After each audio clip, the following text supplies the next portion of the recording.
അസ്സലാമു അലൈക്കും വറഹ്മത്തുള്ളാഹി വബറകാതുഹു. ബിസ്മില്ലാഹിർ റഹ്മാനിർ റഹീം. അൽഹംദുലില്ലാഹി റബ്ബിൽ ആലമീൻ. വസ്സലാത്തു വസ്സലാമു അലാ അഷ്റഫിൽ മുർസലീൻ വഅലാ ആലിഹി വസ്വഹ്ബിഹി അജ്മഈൻ. അമ്മാ ബഅദ്.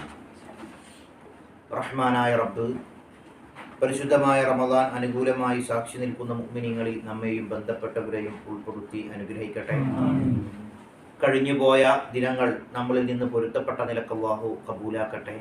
വരാനിരിക്കുന്ന ദിനങ്ങൾ അവൻ്റെ പൊരുത്തത്തിലാക്കി പരിപൂർണമായി ഉപയോഗപ്പെടുത്താനും അല്ലാഹു സുബ്ഹാനഹു വ തആലയുടെ ഇഷ്ടദാസരോടുകൂടെ നാളെ സമ്മേളിക്കാനുമുള്ള ഭാഗ്യം അല്ലാഹു നമുക്ക് ഏവർക്കും നൽകി അനുഗ്രഹിക്കട്ടെ.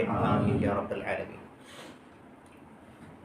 മനുഷ്യരിൽ ചില ആളുകളുണ്ട് എന്നാണ്. അവരുടെ ശരീരം കൊണ്ടവർ ജീവിക്കുന്നുവെങ്കിലും ഹൃദയം കൊണ്ട് മരിച്ചുപോയ ആളുകൾ. ശരീരം ഇങ്ങനെ ജീവിതത്തിൻ്റെ ദൈനംദിന കാര്യങ്ങൾ ചെയ്തുകൊണ്ടിരിക്കുന്നു എന്ന് മാത്രം, ആത്മീയമായി ഹൃദയം കൊണ്ട് മരിച്ചുപോയ ആളുകളാണ് നമ്മളിൽ പലരും.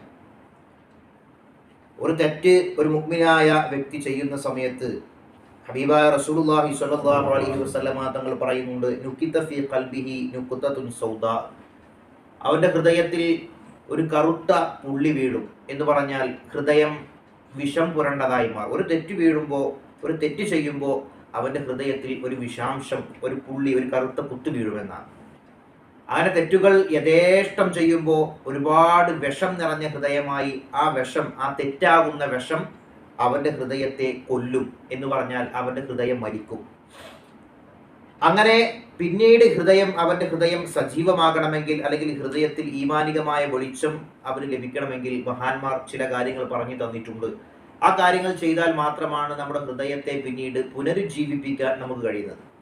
പരിശുദ്ധ റമദാൻ എന്ന് പറയുന്നത് അത്തരത്തിൽ തെറ്റുകളെ കരിച്ചു കളയുന്ന, നമ്മുടെ ഹൃദയത്തിൽ വന്നുകൂടിയ ഈ കറുത്ത കുത്തുകളെ, റമദാൻ എന്ന് പറഞ്ഞാൽ തന്നെ കരിച്ചു കളയുക എന്നാണ് വാക്കർത്ഥം എന്നാണ്.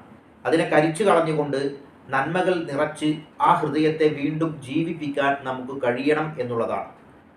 ഹൃദയം മരിച്ചുപോയ ആളുകളെ സംബന്ധിച്ചിടത്തോളം അവരിങ്ങനെ അഭിനയിക്കുകയായിരിക്കുമെന്നാണ്. എന്ന് പറഞ്ഞാൽ പള്ളിയിലേക്ക് വരുന്നുണ്ട്, നിസ്കരിക്കുന്നുണ്ട്, ഖുർആൻ ഓതുന്നുണ്ട്, മറ്റു സൽക്കർമ്മങ്ങളുടെയൊക്കെ ഭാഗമാകാറുണ്ടാവും. ഒരു പക്ഷേ നമ്മളിങ്ങനെ പുറമേ കാണുമ്പോൾ ഉണ്ടാകും. പക്ഷെ ഹൃദയത്തിൽ അതിൻ്റെ ഒരു അസറുകളൊന്നും കാണാൻ കഴിയുന്നില്ല. ഖുർആൻ ഓതുന്നതിൻ്റെ അടയാളം, നിസ്കരിച്ചതിൻ്റെ അടയാളം, മറ്റു സൽക്കർമ്മങ്ങൾ ചെയ്തതിൻ്റെ അടയാളം ജീവിതത്തിൽ പ്രതിഫലിക്കുന്നില്ല. ശരിക്കും നിസ്കാരം എന്ന് പറഞ്ഞാൽ തൻഹാ അനിൽ ഫഹ്ശാഇ വൽ മുൻകർ എന്നാണല്ലോ. യഥാർത്ഥത്തിൽ നിസ്കരിക്കേണ്ട പോലെ ഒരാൾ നിസ്കരിച്ചു കഴിഞ്ഞാൽ അവന് പിന്നെ തെറ്റുകൾ ചെയ്യാൻ കഴിയില്ല. നിസ്കാരം തെറ്റുകളെ തടയും എന്നാണ്. അപ്പൊ നിസ്കാരത്തിന് മുൻപ് ഒരു തിന്മ ചെയ്യാൻ ഉദ്ദേശിച്ച ഒരാളുണ്ടായിരുന്നുവെങ്കിൽ നിസ്കരിച്ചു കഴിഞ്ഞാൽ പിന്നെ ആ തിന്മ ചെയ്യാൻ അവർക്ക് സാധ്യമല്ല, യഥാർത്ഥത്തിലുള്ള നിസ്കാരമാണ് എങ്കിൽ. സമ്പത്ത് അങ്ങനെയാണ്. സമ്പത്ത് ശുദ്ധീകരിച്ചു കഴിഞ്ഞാൽ സക്കാത്ത് നൽകി, മറ്റു ദാനധർമ്മങ്ങൾ നൽകി ആ സമ്പത്ത് പിന്നെ ഹറാമായ മാർഗത്തിലേക്ക് ചിലവഴിക്കാൻ അവർക്ക് സാധിക്കില്ല. പക്ഷെ ഇതൊക്കെ നമ്മളും ചെയ്യുന്നുണ്ട്. നമ്മൾ നിസ്കരിക്കുന്നുണ്ട്, പക്ഷേ നമ്മുടെ തിന്മകളെ തടഞ്ഞു നിർത്താൻ നമ്മുടെ നിസ്കാരങ്ങൾക്ക് കഴിയുന്നില്ല. നമ്മൾ സക്കാത്തും മറ്റു ദാനധർമ്മങ്ങളും ചെയ്യുന്നുണ്ട്, പക്ഷേ അത് ഹറാമിൽ ചിലവഴിക്കാതിരിക്കാൻ നമുക്ക് സാധിക്കുന്നില്ല. നമ്മുടെ ഖുർആൻ പാരായണം നമ്മൾ നടത്തുന്നുണ്ട്. ആ ഖുർആൻ പാരായണം ഓതുമ്പോൾ നമ്മുടെ ഹൃദയത്തിൽ അതിൻ്റെ മാറ്റങ്ങളൊന്നും കാണുന്നില്ല. അപ്പൊ എവിടെയാണ് പിഴവ് സംഭവിച്ചിരിക്കുന്നത്? ഹബീബായ റസൂലുള്ളാഹി സ്വല്ലല്ലാഹു അലൈഹി വസല്ലമ തങ്ങൾ പറഞ്ഞതുപോലെ നമ്മളുടെ ഹൃദയങ്ങൾ മരിച്ചു പോയിരിക്കുന്നുവോ എന്നുള്ളതാണ് നമ്മൾ പേടിക്കേണ്ട കാര്യം എന്നുള്ളതാണ്. ഹബീബായ റസൂലിന്റെ ജീവിതത്തിൽ ഉടനീളം അവിടുന്ന് നമുക്ക് ഓർമ്മപ്പെടുത്തിയ കാര്യമാണ്, അല്ലാഹു നിങ്ങളുടെ ശരീരത്തിലേക്കോ പുറം ബോഡിയിലേക്കോ ഒന്നുമല്ല നോക്കുന്നത്, പക്ഷേ നോക്കുന്നത് അല്ലാഹു തആല നോക്കുന്നത് വലാകിൻ യൻദുറു ഫീ ഖുലൂബികും അല്ലതി ഫി സുദൂർ, നിങ്ങളുടെ ഹൃദയങ്ങളിലേക്കാണ് അല്ലാഹു സുബ്ഹാനഹു വ തആലയുടെ നോട്ടം എന്ന് പറയുന്നത്. അതുകൊണ്ട് ഹൃദയം മരിച്ചു പോയിട്ടുണ്ടോ, ഹൃദയം സജീവമാണോ എന്നത് അറിയാനുള്ള ഒരുപാട് അടയാളങ്ങൾ മഹത്തുക്കൾ പറയാണ്. അതിൽ ഒന്നാണ് ഞാൻ നേരത്തെ പറഞ്ഞ അദ്മുത്തഅസ്സുറു ബിൽ ഖുർആൻ. ഖുർആൻ കൊണ്ട് യാതൊരു സ്വാധീനവും നമ്മുടെ ഹൃദയത്തിലോ നമ്മുടെ ജീവിതത്തിലോ ഉണ്ടാകാതിരിക്കുക എന്നത്. ഖുർആൻ അല്ലാഹുവിന്റെ കലാമാണ്. അള്ളാഹുവിന്റെ, ഞാൻ നേരത്തെ പറഞ്ഞിട്ടുള്ളതുപോലെ നമുക്ക് ഏറ്റവും പ്രിയം നിറഞ്ഞ ഒരാളോട് സംസാരിച്ചു കഴിയുമ്പോൾ നമ്മുടെ പ്രശ്നങ്ങളും നമ്മുടെ ബുദ്ധിമുട്ടുകളും മാനസിക സംഘർഷങ്ങളൊക്കെ ലഘൂകരിക്കാൻ കഴിയണം. അപ്പൊ ഖുർആൻ ഓതിക്കഴിഞ്ഞാൽ ഖുർആൻ ഓതുന്നതിന് മുൻപുണ്ടായിരുന്ന മാനസികമായ ഭാരം, അല്ലെങ്കിൽ മാനസികമായിരിക്കുന്ന ഒരു വിഷമം, ഇതൊക്കെ മാറ്റിയെടുക്കാൻ ഖുർആൻ കൊണ്ട് കഴിയണം. അതുകൊണ്ട് നമുക്ക് കഴിയുന്നുണ്ടോ? കഴിയുന്നില്ല എങ്കിൽ നമ്മുടെ ഹൃദയം മരിച്ചു പോയിട്ടുണ്ട് എന്നതുകൊണ്ട് മനസ്സിലാക്കണം. രണ്ടാമത്തത് ഖസ്വതുൻ ഇൻദ സമാഇൽ മൗഇലതി, എന്ത് ഉപദേശവും എന്ത് വഅദും എന്ത് നന്മയും കേട്ടാലും അതൊന്നും സ്വീകരിക്കാൻ പാകത്തിനല്ലാത്ത ഹൃദയം കടുത്തു പോകുന്ന ഒരു മാനസികാവസ്ഥ ഉണ്ടാവുക. ഏത് നല്ല ഉപദേശം കേട്ടാലും ഏത് വലിയ മൗഇദത്ത് കേട്ടാലും അതൊന്നും മനസ്സിന്റെ ഉള്ളിലേക്ക് കയറാത്ത രീതിയിലേക്ക് നമ്മുടെ മനസ്സ് കാഠിന്യം നിറഞ്ഞിട്ടുണ്ട് എങ്കിൽ അതൊക്കെ മൂപ്പരങ്ങനെ പറയണം, അല്ലെങ്കിൽ അതങ്ങനെ കേട്ടു പോകുന്നു എന്നല്ലാതെ എന്നതിനപ്പുറം നമ്മുടെ മനസ്സിലേക്ക് ഇത്തരത്തിലുള്ള ആളുകളുടെ നന്മ കൊണ്ടുള്ള ഉപദേശങ്ങളൊന്നും യാതൊരു സ്വാധീനവും ചെലുത്തുന്നില്ല എങ്കിൽ മഹാന്മാർ പറയാണ് നമ്മുടെ ഹൃദയം മൗത്തായിട്ടുണ്ട്, ഹൃദയം മരിച്ചു പോയിട്ടുണ്ട്, തിന്മകൾ നിറഞ്ഞ് ഹൃദയം കെട്ടുപോയിട്ടുണ്ട് എന്നതിന് അടയാളമാണ്. അപ്പൊ ഖുർആൻ പാരായണം കൊണ്ട് നമ്മുടെ ഹൃദയത്തിൽ സ്വാധീനം ഉണ്ടാക്കാൻ നമുക്ക് കഴിയണം. നമ്മുടെ ഹൃദയം മൗഇദത്ത് കേൾക്കുമ്പോൾ, നല്ല ഉപദേശങ്ങൾ കേൾക്കുമ്പോൾ, സ്വർഗത്തെക്കുറിച്ച് കേൾക്കുമ്പോൾ അതിനോടുള്ള ആഗ്രഹവും, നരകത്തെക്കുറിച്ച് കേൾക്കുമ്പോൾ അതിനെക്കുറിച്ചുള്ള പേടിയും, അള്ളാഹുവിനെ കുറിച്ച് കേൾക്കുമ്പോൾ താല്പര്യവും ഒക്കെ നമ്മുടെ ഹൃദയത്തിന് ഉണ്ടാകുന്നുണ്ടെങ്കിൽ, നമ്മുടെ ഹൃദയത്തിന് ചലനങ്ങൾ ഉണ്ടാകുന്നുണ്ടെങ്കിൽ നമ്മുടെ ഹൃദയം ജീവിച്ചിരിക്കുന്നുണ്ട് എന്നതർത്ഥവും. അതല്ല, അതൊന്നും ഒരു സ്വാധീനവുമില്ല, കേവലം ഇങ്ങനെ കേൾക്കുന്നു പോകുന്നു എന്നതിനപ്പുറം, അല്ലെങ്കിൽ ഒരു പാട്ട് കേൾക്കുന്ന ലാഘവത്തിലോ അല്ലെങ്കിൽ മറ്റെന്തെങ്കിലും കേൾക്കുന്ന ലാഘവത്തിലോ മാത്രമായി നമുക്കത് കേൾക്കുന്നു അനുഭവപ്പെടുന്നുവെങ്കിൽ നമ്മുടെ ഹൃദയം മരിച്ചു പോയിരിക്കുന്നു എന്ന് മഹത്തുക്കൾ പറയാണ്. മറ്റൊന്ന് പറയുന്നത് ഹുബ്ബുൽ മഅസിയത്തി വഅദുമുൻ നദ്മി, വളരെ പ്രധാനപ്പെട്ട ഒരു പോയിന്റാണ്. തെറ്റുകളോട് സ്വതവേയുള്ള ഒരു താല്പര്യം, സ്നേഹം, തിന്മകൾ ചെയ്യാൻ ഒരു ഇഷ്ടം എന്ന് പറഞ്ഞാൽ തിന്മകളോടാണുള്ള മനുഷ്യന്റെ സ്വാഭാവികമായ പ്രകൃതിയാണത്. തിന്മകളോടായിരിക്കും മനുഷ്യൻ എപ്പോഴും കൂടുതൽ അമ്മാറത്തും ബിസ്സൂ ആണ് പലപ്പോഴും പറഞ്ഞിട്ടുള്ളതാണ്. ആ തിന്മകളോടുള്ള സ്നേഹവും, പക്ഷെ അതുകൊണ്ടല്ല പ്രശ്നം, അതുകൊണ്ട് ഖേദമില്ലാതിരിക്കുകയും ചെയ്യാം. നമ്മൾ ഇതിനൊരു തെറ്റ് സംഭവിച്ചു, നമ്മൾ പറയാൻ പാടില്ലാത്തൊരു കാര്യം, ചെയ്യാൻ പാടില്ലാത്ത ഒരു കാര്യം, അത് നമ്മൾ ചെയ്തു പോയി, അതിൻ്റെ മേൽ ഖേദമില്ലാതിരിക്കുന്ന ഒരു സാഹചര്യം നമുക്കുണ്ടാവുക.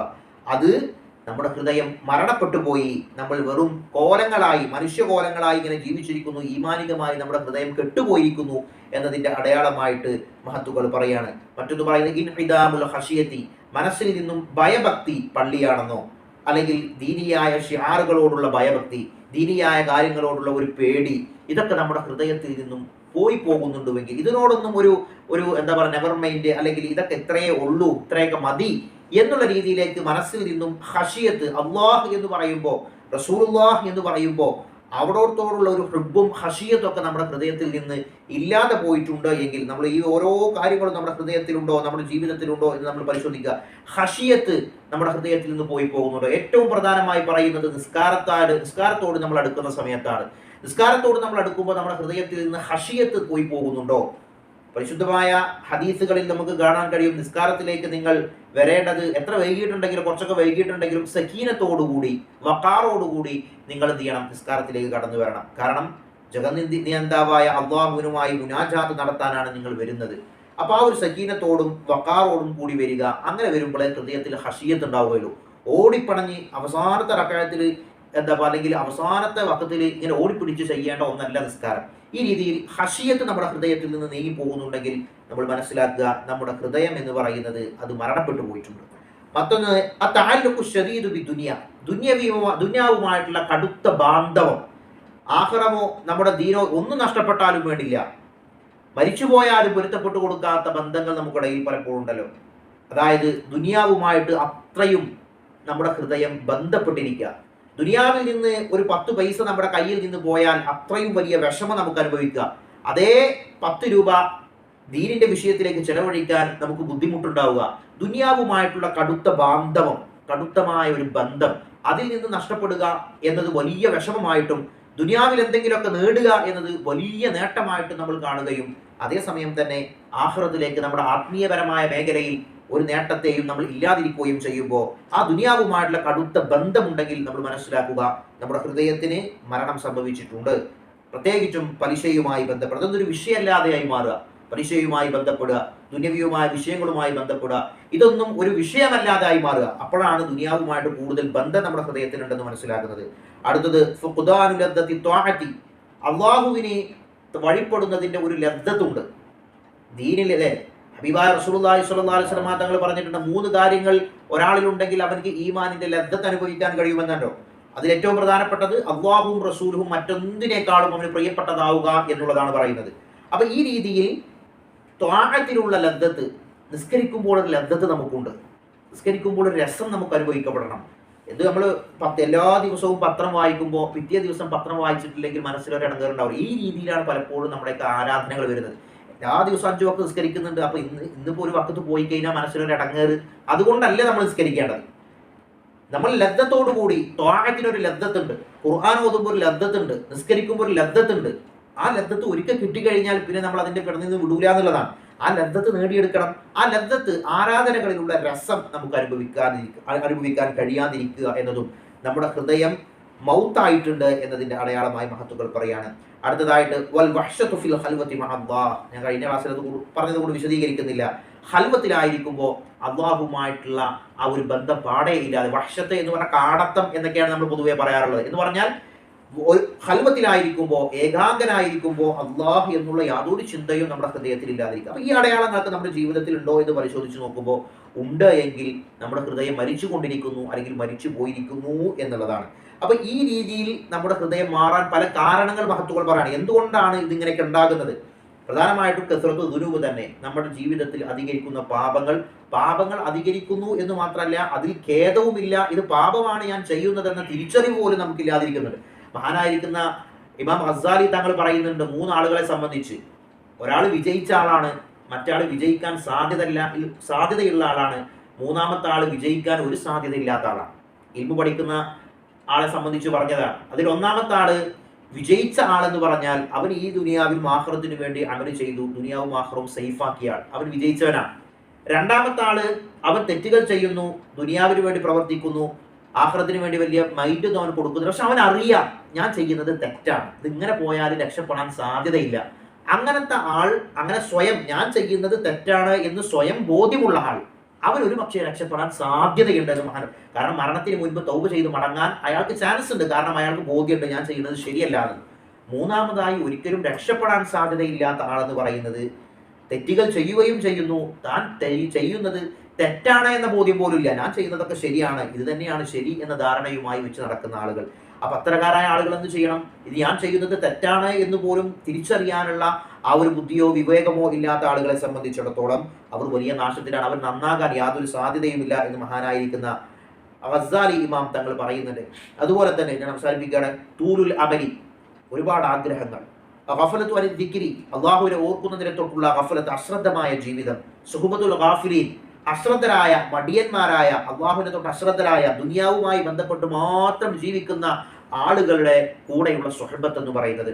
നമ്മൾ പഠിക്കുന്ന വിഷയത്തിലൊക്കെ കുട്ടികളെ കുറിച്ച് പറയാറുണ്ട്, നമ്മൾ ഏത് ഗ്രൂപ്പിൽ ചെന്നിട്ടാണ് പെടുന്നത് ആ ഗ്രൂപ്പിന്റെ ആവറേജ് ആയിരിക്കും നമ്മളെന്നാണ്. മനസ്സിലാട്ടോ? നമ്മളൊരു ഒരു ക്ലാസ്സിൽ പോയി ഒരു കുട്ടി പഠിക്കാൻ വേണ്ടി ചെല്ലുമ്പോൾ ആ ക്ലാസ്സിലുള്ള കുട്ടികൾ മുഴുവനും, ഉദാഹരണം പറയാം, 100 മാർക്കിൽ ഒരു 50 മാർക്കിന് താഴെ മാത്രം മാർക്ക് കിട്ടുന്ന കുട്ടികളുള്ള ഒരു ക്ലാസ് ആണെന്നുണ്ടെങ്കിൽ, ഈ ചെല്ലുന്ന കുട്ടിക്ക് നല്ല ബുദ്ധി ഉണ്ടെന്നുണ്ടെങ്കിലും അവനും ആ ഒരു കൂട്ടത്തിന്റെ ആവറേജ് ആയിരിക്കും അവനെ മാർക്ക് എന്നാണ്. അതായത് ഒരു കൂട്ടത്തിൽ ചെന്ന് പെടുമ്പോൾ ആ കൂട്ടത്തിന്റെ ആവറേജ് ആയിരിക്കും ഈ ചെല്ലുന്ന ആള്. അപ്പൊ അതിനേക്കാൾ വലിയൊരു മർത്തബയിൽ അല്ലെങ്കിൽ വലിയൊരു പൊസിഷനിലുള്ളവരിലേക്ക് അല്ലെങ്കിൽ ഒന്നുകൂടി ഉയർന്ന ക്ലാസ്സിലേക്ക് അല്ലെങ്കിൽ ഉയർന്ന ബുദ്ധിയുള്ള ആളുകളുടെ ഇടയിലേക്ക് ചെല്ലുമ്പോൾ അതിന്റെ ആവറേജ്. അതുകൊണ്ടാണ് കൂട്ടുകൂടൽ, സുഹബത്ത് വളരെ പ്രധാനപ്പെട്ടതായി മഹത്തുക്കൾ ഹബീബായ റസൂലുള്ളാഹിയൊക്കെ പറഞ്ഞിട്ടുള്ളത്. അൽ മർഉ മഅ മൻ അഹബ്ബ എന്നാണല്ലോ. ഒരു മനുഷ്യൻ ആരെയാണോ സ്നേഹിച്ചത് അവന്റെ കൂടെയാണ് എന്ന് പറയുമ്പോൾ ഒരുപാട് അർത്ഥമുണ്ടായി. അതിൽപ്പെട്ട ഒരു അർത്ഥമാണിത്. നമ്മൾ ആരുടെ കൂടെയാണോ അവരുടെ ബുദ്ധിയുടെ ആവറേജ് ആയിരിക്കും നമുക്കുണ്ടാവുക. അപ്പൊ ഗാഫിലീങ്ങളായ, വെറും ദുനിയാവ്, ഇവിടുത്തെ നേട്ടം, ഇവിടുത്തെ പോരെ പോയിട്ട് അങ്ങനത്തെ പ്രശ്നങ്ങളെ, വിഭാഗ്യത, ഇതുമായി നടക്കുന്ന ആളുകളുടെ കൂടെ നമ്മൾ കൂടിയാൽ, അവരോടൊപ്പമാണ് നമ്മുടെ സഹവാസമെങ്കിൽ നമുക്കും അവരുടെ ഒരു ചായ്വ് വരും എന്നുള്ളതാണ്. അടുത്തത് പറയുന്ന തഅല്ലുഖു ബിശ്ശഹവാതി, വികാരങ്ങളോടുള്ള നമ്മുടെ ബന്ധം. അപ്പൊ ഇത്രയും കാര്യങ്ങളൊക്കെ ഉണ്ടായിക്കഴിഞ്ഞാൽ നമ്മുടെ ഹൃദയം മരിക്കാനുള്ള കാരണങ്ങളായിട്ടാണ് ഇത് പറയുന്നത്. അപ്പൊ ഇതിനെ തൊട്ട് പുറത്തു വരാനുള്ള കാരണങ്ങൾ നിർത്തുകയാണ്.